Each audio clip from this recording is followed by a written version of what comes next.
How to here God, എങ്ങനെ ദൈവത്തെ കേൾക്കാം. ദൈവത്തെ പലരും പലതരത്തിൽ കേൾക്കുകയും കാണുകയും. നമ്മൾ വേദപുസ്തകത്തിൽ പഴയ നിയമത്തിൽ മോശ നേരിട്ട് കണ്ടു. അബ്രഹാം ദർശനത്തിൽ കൂടെ ആയിരിക്കണം കണ്ടത് എന്ന് അബ്രഹാം കണ്ടു എന്ന് പറയുന്നു. പഴയ നിയമത്തിലുള്ള വിശുദ്ധന്മാർ പലരും ദാനിയേൽ കണ്ടു, യെശയ്യാ കണ്ടു, എസെക്കിയേൽ കണ്ടു. ദൈവത്തെ പലരും കാണുകയും കേൾക്കുകയും ചെയ്യുന്നുണ്ട്. പുതിയ നിയമത്തിൽ യേശുവാണ് ആത്മാവിൽ നമ്മളോട് സംസാരിക്കുന്ന. കർത്താവ് പറയുന്നുണ്ട്, ഞാൻ പോകുന്നത് നല്ലത്, ഞാൻ പോയാൽ നിങ്ങൾക്ക് പരിശുദ്ധാത്മാവാകുന്ന കാര്യസ്ഥനെ അയച്ചു തരാം. We are not orphans. നമ്മൾ ദൈവശബ്ദം എങ്ങനെ കേൾക്കുക, അതൊക്കെ നമുക്ക് എല്ലാവർക്കും അറിയാം. പക്ഷേ എങ്ങനെ അവനവൻ കേൾക്കണം, അവനവൻ കാണണം. എല്ലാവർക്കും കൃപകളൊന്നുമല്ല. ചിലർക്ക് കേൾവിയായിരിക്കും, ചിലർക്ക് കാണുന്നതായിരിക്കും, ചിലർക്ക് രണ്ടുമുണ്ട്.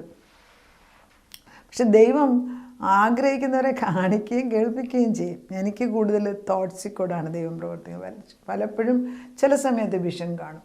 But most of the time my thoughts align with എൻ്റെ ചിന്തകൾ ദൈവത്തിൻ്റെതുമായിട്ട് അലൈൻ ചെയ്യുന്നത് എനിക്ക് കാണാം. അന്നേരം പലപ്പോഴും അതേപോലെ ഞാൻ ചിന്തിക്കുന്നത് തന്നെ നമ്മുടെ പ്രയർ ഗ്രൂപ്പിലിരിക്കുന്നവർ കാണും. അപ്പോൾ എനിക്കറിയാം കറക്റ്റാണ്, ഞാൻ കറക്റ്റ് ചെയ്യും. എപ്പോഴും ദൈവം പറയുന്നതാണോ ഇല്ലയോ നമ്മൾ കറക്റ്റ് ചെയ്തുകൊണ്ടിരിക്കണം. ദൈവം എന്ത് പറഞ്ഞാലും വേദപുസ്തക അടിസ്ഥാനത്തിലേ പറയത്തുള്ളൂ. അത് ചെക്ക് ദ സ്പിരിറ്റ്. എപ്പോഴും സ്പിരിറ്റ് ശരിയാണോ നമ്മൾ ശ്രദ്ധിക്കണം. ചിലപ്പോൾ നല്ലതാണെന്ന് പറയുന്നത് വൈറ്റിലായി, അത് ദൈവത്തിൻ്റെ, അത് ചെയ്താൽ കുഴപ്പമില്ല, അങ്ങനെയൊക്കെ പറഞ്ഞ് പല വിശ്വാസികളും തെറ്റിപ്പോകുന്നത്. They don't test the spirit. സ്പിരിറ്റിനെ ടെസ്റ്റ് ചെയ്യാൻ 1 യോഹന്നാനിൽ പറയുന്നത് നമ്മൾ ടെസ്റ്റ് ചെയ്യണം. ദൈവത്തെ അല്ല, സ്പിരിറ്റിനെ. ഏത് സ്പിരിറ്റാണ്? ബിക്കോസ് വെളിച്ചമായിട്ട് ദൈവം വെളിച്ചപ്പാടായിട്ട് പിശാച് കയറി വരും. So we have to be very careful. 4 കാര്യങ്ങൾ ദൈവത്തിൻ്റെ ശബ്ദം കേൾക്കാനായിട്ട് ദൈവാത്മാവ് ആഗ്രഹിക്കുന്ന ഹബക്കൂക്കിനകത്തൊരു വാക്യമുണ്ട് 2-ാം അധ്യായത്തിൽ. ഞാൻ കൊത്തളത്തിൽ നിന്ന് കാവൽ കാത്തുകൊണ്ടു, അവൻ എന്നോട് എന്തരളി ചെയ്യും എന്നും, അവൻ ദൈവം സംസാരിക്കും, എൻ്റെ ആവലാതി സംബന്ധിച്ച് എന്തുത്തരം പറയേണ്ടി എന്നും കാണേണ്ടതിന് ദൃഷ്ടി വെക്കും. അപ്പോൾ നമുക്ക് ഈ ഹബക്കൂക്കിൽ പറയുന്നത് ദൈവസന്നിധിയിൽ ഇരിക്കുകയാണ് അദ്ദേഹം. കൊത്തളത്തിൽ നിന്ന് കാവൽ കാത്ത് നിൽക്കുകയാണ്.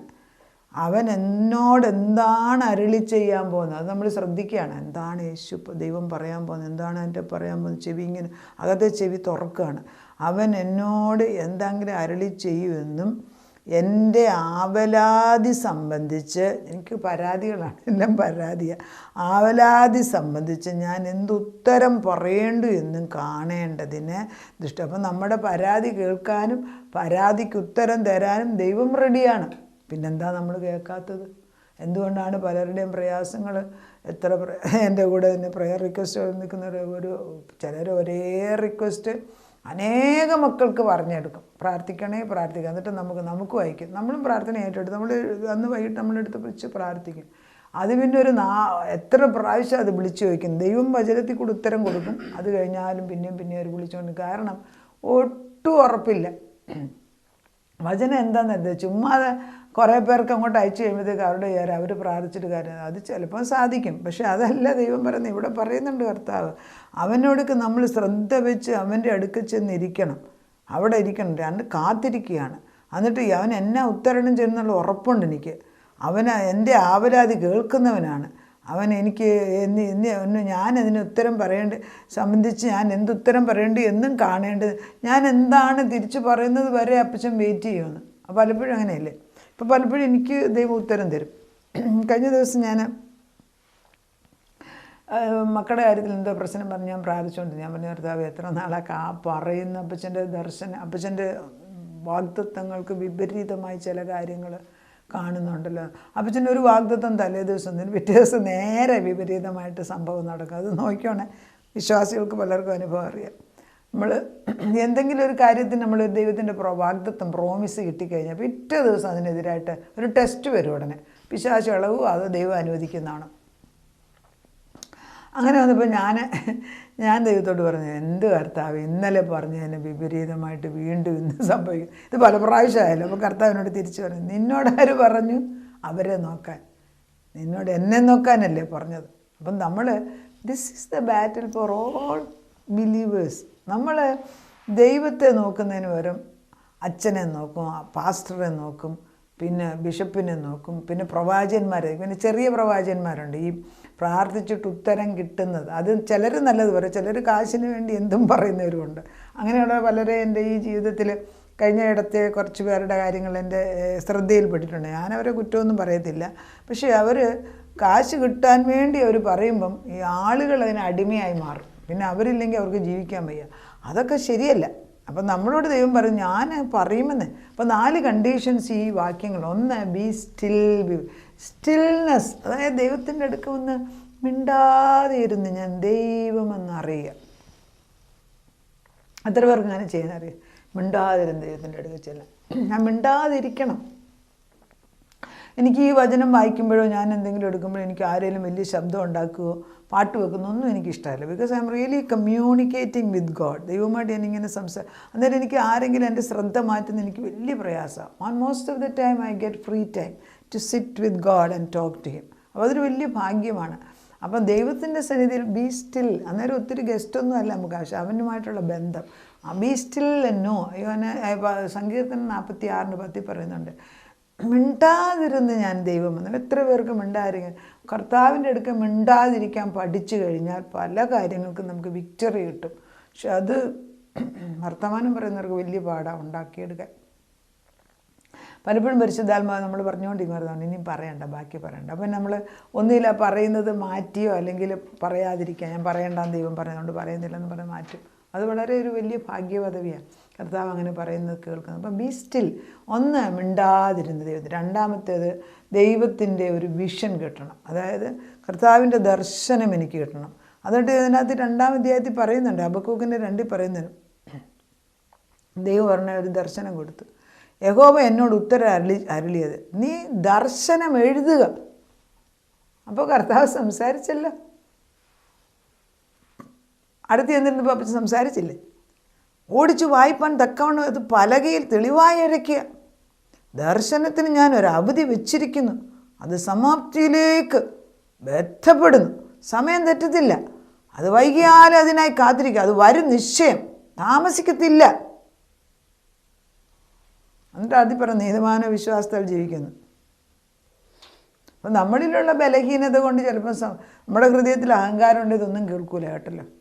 നമ്മൾ എന്നും ഈ ക്ലെൻസിങ്, ഈ വെള്ളം ഗ്ലാസ്സിനകത്ത് ഒഴിച്ച് വെച്ചാൽ പോലും 2-3 ദിവസം കഴിയുമ്പം അത് അഴുക്കാം, ഗ്ലാസ് അഴുക്കാം. അങ്ങനെയുള്ള ലോകത്തിൽ നമ്മുടെ ആത്മാവിനെ നമ്മൾ കഴുകായിരുന്നു. അപ്പം we have to be very careful. 1, stillness. 2, we need to be having ദർശനം അല്ലെങ്കിൽ വിഷൻ ഉണ്ടായിരിക്കണം. 3-മത്തെ സ്പോണ്ടേനിറ്റി.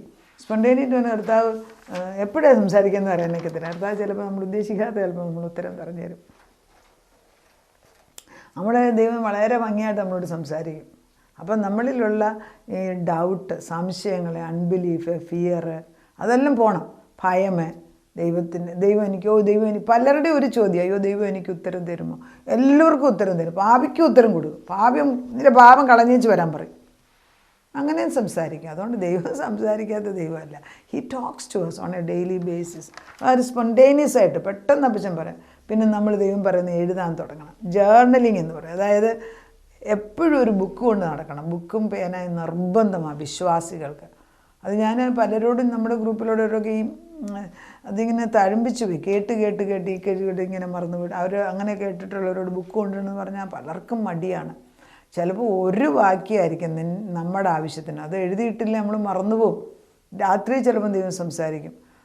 ഞാൻ പറഞ്ഞിട്ടുണ്ട്, കഴിഞ്ഞ ദിവസം എന്നോട് ദൈവം സംസാരിച്ചു. യോഹന്നാൻ്റെ സുവിശേഷം 14:4. 14:4 എന്ന് പറഞ്ഞാൽ ഞാൻ അന്ന് നേരത്തെ അത് പറഞ്ഞായിരുന്നു. I think I should read that.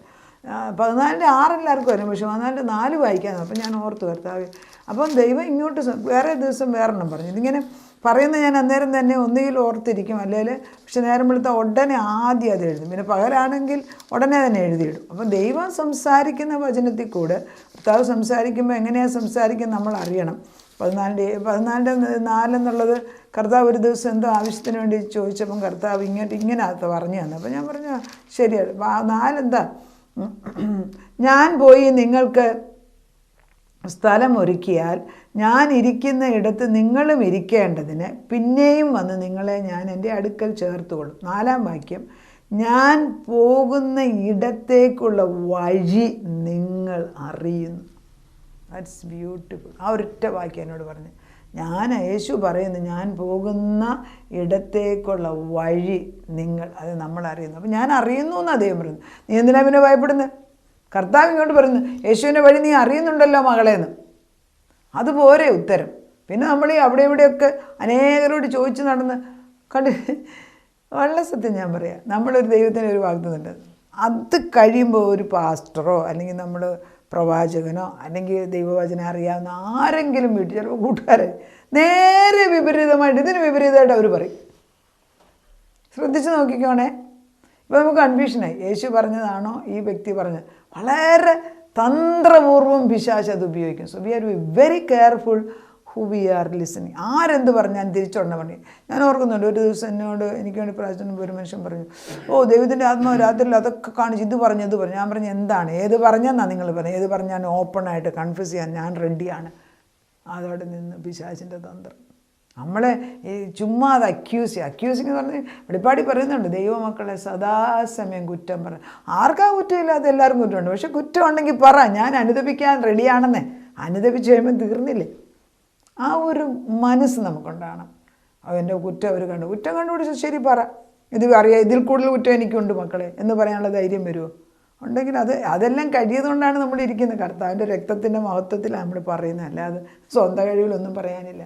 അപ്പം ജേർണൽ ചെയ്യണം, എഴുതിക്കൊണ്ടിരിക്കണം കർത്താവ്. എന്നിട്ട് ഒരു പ്രാവശ്യം നമ്മൾ എഴുതി അതിൻ്റെ ബാക്കിയായിട്ട് പിന്നെ പറഞ്ഞുകൊണ്ടിരിക്കണം. പല these are few of the things, വേറെ മെനി വേയ്സ്. പിന്നെ ഞാൻ കേൾക്കുന്നത് പലപ്പോഴും ഓഡിബിളായിട്ട് ഞാൻ കേൾക്കും ദൈവശബ്ദം. അത് പലപ്പോഴും ചെവിയിലല്ല. But I know I heard it. I don't know how to explain it. മിക്കപ്പോഴും അല്ലാതെയും ചിലപ്പം പറയും, വചനത്തിലല്ലാതെ ഒരു വേർഡൊക്കെ പറയും. പിന്നെ ചില വചനം പറയും, അത് തപ്പിപ്പിടിച്ച് ഒരു ദിവസം മുഴുവൻ എടുക്കും. അപ്പോൾ അതോടുകൂടി ഭയപ്പാർത്തവർ അവൾ വായിക്കട്ട് കുറച്ച് നേരം എന്ന് പറയും. So these are beautiful things. നമുക്ക് ദൈവത്തെ സ്തുതിക്കാം. അത് എങ്ങനെ നിന്നെ അറിയും? എങ്ങനെ അറിയും? കർത്താവ് വളരെ ക്വയറ്റായിട്ട് നിൻ്റെ അടുക്ക വന്നിരിക്കണം, പ്രതീക്ഷയോടെ വന്നിരിക്കണം. നമുക്കൊരു വിഷൻ തരണം, ദർശനം തരണം. അത് കണ്ണുകൊണ്ടോ ആത്മാവ് കൊണ്ടോ എന്താണെന്ന് വെച്ചാൽ അപ്പച്ചൻ ചെയ്തു തരണം. പിന്നെ അപ്പച്ചൻ പറഞ്ഞു സ്പോണ്ടേനിയസ് ആയിട്ട്. അപ്പച്ചൻ എപ്പോഴേ വർത്താനം പറയുന്ന തരത്തില്ല, വളരെ പെട്ടെന്ന് ചിലപ്പം അപ്പച്ചൻ പുതിയ ഐഡിയാസ് ഇട്ട് തരും. അതൊക്കെ അപ്പച്ചൻ്റെ വിശ്വസ്തതയാണ്. പിന്നെ അപ്പച്ചൻ പറഞ്ഞു ജേർണൽ ചെന്ന് പഴയ ബുക്കുകളിൽ എഴുതി വെക്കാൻ തുടങ്ങണം. അപ്പച്ചൻ പറയുന്ന തോട്ട്സും ചിന്തകളും ദൈവത്തിൻ്റെ ആണോ എന്ന് ടെസ്റ്റ് ചെയ്യണം. ഏതായാലും കർത്താവ് കൂടെ ഒരു കൂട്ടുകാരനെ പോലെ നല്ലവനായ ദൈവം, സൃഷ്ടാവാം ദൈവം തൻ്റെ മക്കളെ അന്വേഷിക്കുന്നുവെന്നും ഞങ്ങൾ പറയുന്ന ഓരോന്നിലും അപ്പച്ചൻ സന്തോഷിക്കുന്നുവെന്നും കേൾക്കുമ്പം എന്തൊരു ഭാഗ്യവതിയാണ്. ആ പദവിയിലേക്ക് അനേക മക്കൾ കയറി വരട്ടെ. അൺവേർതിയായിട്ട് തോന്നിക്കുന്ന അനേക മക്കളുടെ ഹൃദയത്തിലേക്ക് ദൈവത്തിൻ്റെ സൗരഭ്യവാസനയായ ദൈവതൈലം കടന്നു വരുന്നു. കർത്താവ് നിങ്ങളെ അഭിഷിക്തന്മാരാക്കി മാറ്റാൻ പോവുകയാണ്. അനേക ചെറുപ്പക്കാരിലേക്ക് ഈ വചനം ചെന്നുകൊണ്ടിട്ട് അനേകർക്ക് വെളിച്ചത്തിൻ്റെ ആത്മാവ് ഒരു മണമുള്ള സൗരവാസനയുള്ള ഒരു പാത്രമാക്കി തീർക്കുന്നതായിട്ട് ദൈവം കാണിക്കുന്നു. അങ്ങനെ തന്നെ സംഭവിക്കട്ടെ. കർത്താവിനെ ഉപയോഗിക്കാവുന്ന പാത്രമാക്കി നമ്മളെ എല്ലാവരെയും ആക്കി തീർത്തിരിക്കുന്നതിന് നന്ദി പറയുന്നു. നാഥ, ഞങ്ങളുടെ കുടുംബങ്ങളിൽ അവിടെ നിന്ന് എഴുന്നള്ളി വന്നതിനും അപ്പച്ചൻ്റെ സാന്നിധ്യം ഞങ്ങളെ ദിനംപ്രതി പഠിപ്പിച്ചെടുക്കുന്നതിന് സ്തോത്രം ചെയ്യുന്നു. യേശു ക്രിസ്തുവിൻ്റെ പൊന്നുനാമത്തിൽ തന്നെ. ആമേൻ.